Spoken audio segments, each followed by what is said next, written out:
Bonjour, c'est Isabelle Morin de Spring Formation. Notre thématique aujourd'hui, c'est se respecter soi-même. Et je vais vous donner deux clés pour se respecter. Je commence par une anecdote. La semaine dernière, sur un groupe de formation, je démarre comme d'habitude avec un temps de clarification sur comment fonctionner ensemble, qu'est-ce qui est important. Et un stagiaire nous dit se respecter.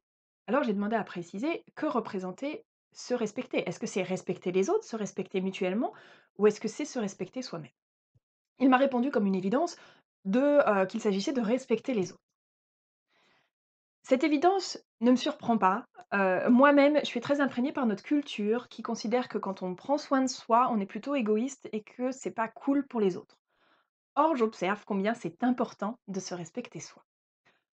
Pour ma part, régulièrement, il m'arrive de faire des choses pour les autres, de faire un effort sur quelque chose qui me convient pas vraiment parce que je me dis que c'est mieux pour les autres. Sauf que j'observe il y a un déséquilibre qui se crée. Comme je fais un effort, j'en tiens les autres comme responsables ou c'est comme s'ils m'étaient redevables d'avoir fait cet effort et du coup après je vais être dans quelque chose de d'exigeant ou potentiellement des reproches et une relation qui est déséquilibrée. Le juste équilibre et par rapport à cette notion d'égoïsme, en fait, tout est dans un juste équilibre, sur le fait de se respecter. C'est se respecter soi et respecter les autres. Si on n'est que d'un côté, c'est déséquilibré. Il s'agit vraiment de prendre en compte les 2 aspects. Je vous partage aujourd'hui les 2 clés que j'ai, moi, pour arriver à me prendre en compte et me respecter tout en respectant les autres. Première clé, la conscience. Me poser la question: «Tiens, je vais faire ça, est-ce que ça me convient pleinement, je le fais avec joie ou est-ce que ça me convient pas vraiment et je dois faire un effort?» Si je suis dans le deuxième cas, vient alors la deuxième clé, qui est de partager à l'autre ce qui se passe, de lui dire que, beh, je suis prête à faire cette chose, mais que ça me demande tel effort. Ce qui va permettre, soit, beh, de valider la chose et de reconnaître l'effort et la personne sera consciente de ce que ça représente et pourra m'apporter de la reconnaissance.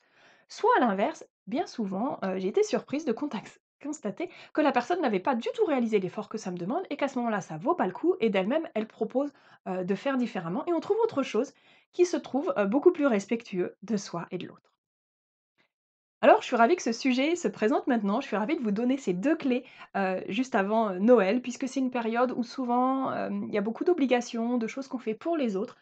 Alors je vous invite à ce moment-là à vous poser la question en conscience, avec quel élan vous faites et éventuellement à revenir en relation avec les autres si c'est nécessaire pour avoir quelque chose de plus équilibré et de plus respectueux de l'un et de l'autre. Je vous donne rendez-vous le 26 janvier. J'anime une formation sur animer des réunions en visio. Je vous remets le lien vers la vidéo de la semaine dernière qui présente ça et le lien vers toutes les infos dans le commentaire. Et je vous retrouve pour nos petites vidéos. J'ai fait une petite coupure au moment de Noël, donc je vous retrouve au plus tard, début janvier, pour continuer ensemble sur la nouvelle année. Je vous souhaite de très belles fêtes et de très bonnes vacances si vous en avez. À très vite.